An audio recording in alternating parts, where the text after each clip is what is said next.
Assalamualaikum warahmatullahi wabarakatuh. Perkenalkan, saya Dr. Ariza Julia Paulina, salah satu dosen di bagian patologi klinik Fakultas Kedokteran Universitas Riau. Baiklah, di sini saya akan mendemonstrasikan praktikum patologi klinik tentang analisis cairan otak. Tujuan praktikum analisis cairan otak ini adalah untuk menilai cairan otak yang disebabkan oleh kelainan baik yang bersifat akut maupun menahun. Selain itu juga dapat menilai kelainan otak akibat trauma yang menyebabkan perubahan pada cairan otak. Baiklah, alat dan bahan yang digunakan untuk pemeriksaan analisis cairan otak terdiri dari cairan otak segar yang kurang dari 1 jam setelah pengambilan. Biasanya cairan otak yang kita gunakan lebih kurang 15 ml. Kemudian tabung reaksi beserta rak tabung reaksi. Untuk tabung reaksi diberi label tabung 1, tabung 2, dan tabung 3. Kemudian objek glass, cover glass, kamar hitung Fuchs Rosenthal, pipet leukosit, pipet tetes, larutan truk pekat, pewarnaan gimsa, larutan pandi, larutan none, dan aquades.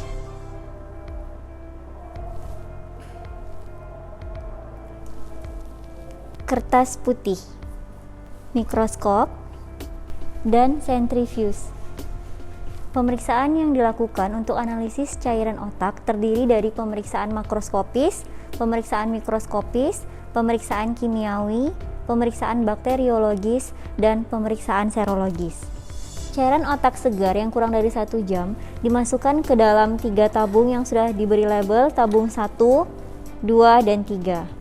Untuk tabung pertama diisi beberapa mili cairan otak yang pertama kali. Untuk tabung yang pertama ini tidak dilakukan pemeriksaan. Kemudian untuk tabung yang kedua, kita isi cairan otak. Pada tabung kedua ini kita gunakan untuk pemeriksaan non-bakteriologis.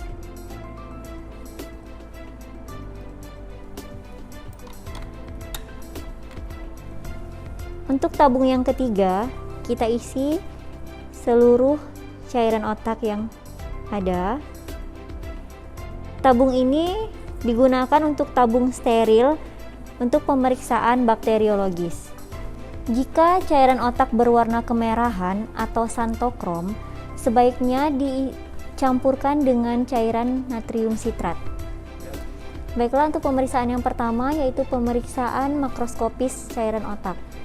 Yang pertama kita nilai adalah jumlahnya dalam mili. Tadi cairan otaknya sebanyak 9 mili. Kemudian kita menilai kejernihan cairan otak. Apakah cairannya jernih, agak keruh atau keruh. Untuk menilainya kita bandingkan dengan aquades. Ini tabung berisi aquades. Kita nilai di latar belakang berwarna putih. Di sini kita nilai cairan otaknya apakah jernih, agak keruh atau sangat keruh. Kemudian kita juga dapat menilai warna cairan otak. Apakah tidak berwarna, berwarna kemerahan, putih seperti susu, dan lain-lain. Di sini cairan otaknya jernih dan berwarna kekuning-kuningan. Normalnya cairan otak berjumlah 120 sampai 150 mili. Kemudian tidak berwarna atau berwarna kekuning-kuningan muda dan jernih.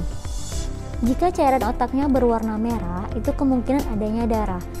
Kita harus membedakan darah yang disebabkan oleh trauma fungsi atau memang darah yang disebabkan oleh perdarahan cerebrospinal. Untuk membedakannya, kita nilai dari ketiga tabung ini. Jika perdarahan itu disebabkan oleh trauma fungsi, maka pada tabung pertama itu akan terlihat lebih merah dibandingkan tabung kedua dan tabung ketiga. Kemudian pada saat disentrifuge akan terdapat bekuan dan permukaannya akan berwarna bening. Kemudian jika hasil darah, bilirubin, dan pemeriksaan eritrositnya biasanya dalam keadaan normal. Tetapi jika perdarahannya disebabkan oleh perdarahan cerebrospinal, maka merah pada ketiga tabung ini akan sama banyaknya. Kemudian ketika kita sentrifuge tidak akan terdapat bekuan dan bagian atas akan berwarna kekuningan. Kemudian pada pemeriksaan eritrosit dan bilirubin biasanya abnormal. Pemeriksaan makroskopis juga menilai apakah cairan otak mengandung bekuan atau tidak. Normalnya tidak terdapat bekuan di dalam cairan otak, dikarenakan cairan otak tidak mengandung fibrinogen. Jika terdapat bekuan, maka kita harus menilai apakah bekuannya itu halus, kasar, berkeping-keping, atau lebih banyak. Pemeriksaan yang kedua yaitu pemeriksaan mikroskopis cairan otak. Untuk pemeriksaan mikroskopis cairan otaknya kita kocok terlebih dahulu. Kemudian menggunakan pipet leukosit, kita ambil larutan tube sampai di angka 1.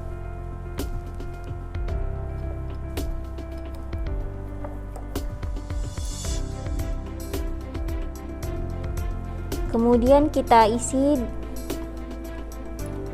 cairan otak sampai di angka 11. Homogenkan. Kemudian selanjutnya kita letakkan di kamar hitung Fuchero sentral.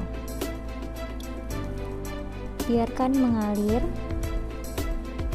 Kemudian ini kita diamkan dengan posisi mendatar selama 5 menit. Setelah itu kita periksa di bawah mikroskop. Setelah 5 menit kita menghitung jenis sel leukosit di dalam cairan otak di bawah mikroskop.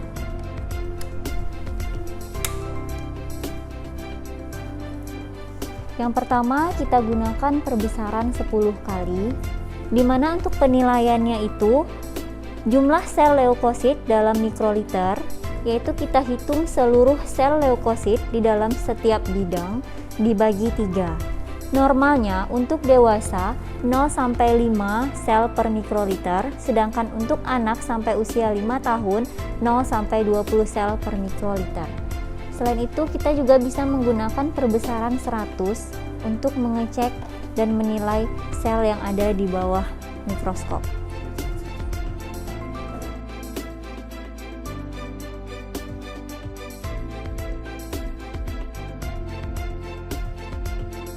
Baiklah, untuk menghitung jenis sel, maka kita akan melakukan sentrifuge.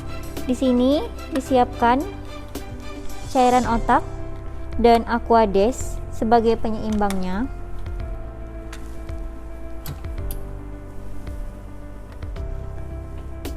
Kita masukkan tabungnya dalam posisi yang berhadapan. Kemudian kita sentrifuge dengan kecepatan 1500 sampai 2000 rpm selama 10 menit. Setelah 10 menit, kemudian cairannya kita keluarkan. Yang diambil adalah sedimen dari cairan otak. Baiklah, kemudian sedimen cairan otak yang telah kita sentrifuge kita letakkan di atas objek gelas. Kemudian sediaan ini kita biarkan mengering di udara. Selanjutnya, sediaan yang sudah kering kita lakukan pewarnaan dengan menggunakan pewarnaan Giemsa. Baiklah, sediaan yang sudah kita buat tadi kita warnai dengan pewarnaan Giemsa.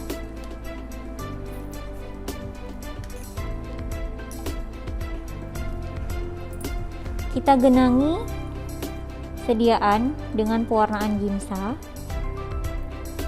Kemudian kita diamkan selama 20 menit. Kemudian setelah 20 menit kita cuci sediaan ini di bawah air mengalir.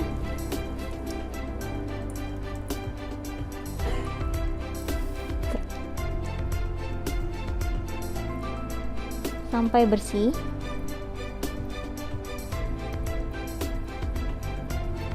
Kemudian sediaan kita keringkan dengan cara didirikan. Sediaan yang sudah kita warnai kita tutup dengan cover glass agar sediaan tidak rusak dan tidak terkontaminasi. Kemudian kita nilai di bawah mikroskop.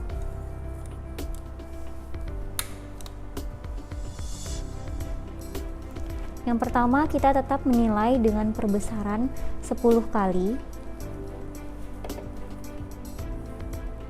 untuk melihat secara keseluruhan dari sel di bawah mikroskop. Kemudian kita nilai dengan perbesaran 100 kali. Kemudian untuk perbesaran 100, kita teteskan minyak imersi. Kemudian kita nilai dengan perbesaran 100 kali. Untuk penilaian ini yang kita nilai adalah sel PMN dan sel MN. Normalnya adalah 60-70%.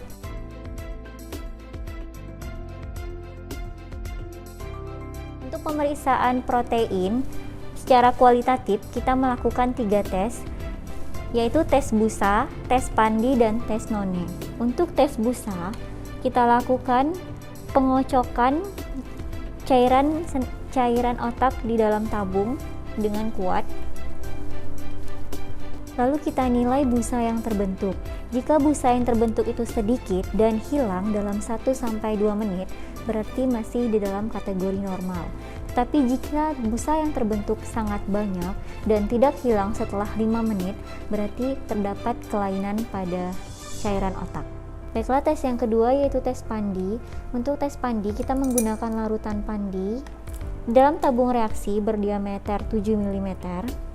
Kita masukkan larutan pandi sebanyak 1 ml.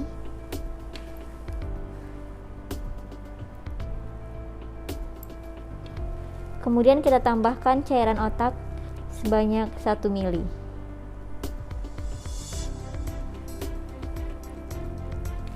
Kemudian kita nilai, di mana normalnya tidak terdapat kekeruhan atau terdapat kekeruhan yang ringan. Jika kadar protein tinggi, maka akan terdapat kekeruhan yang sangat banyak.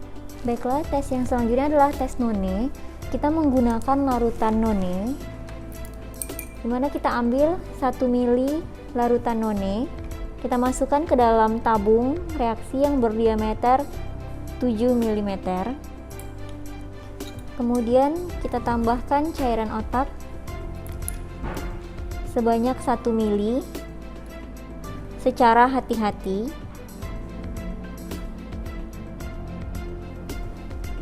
Kemudian kita nilai apakah terbentuk presipitasi atau tidak dengan gambaran seperti cincin putih di antara kedua cairan.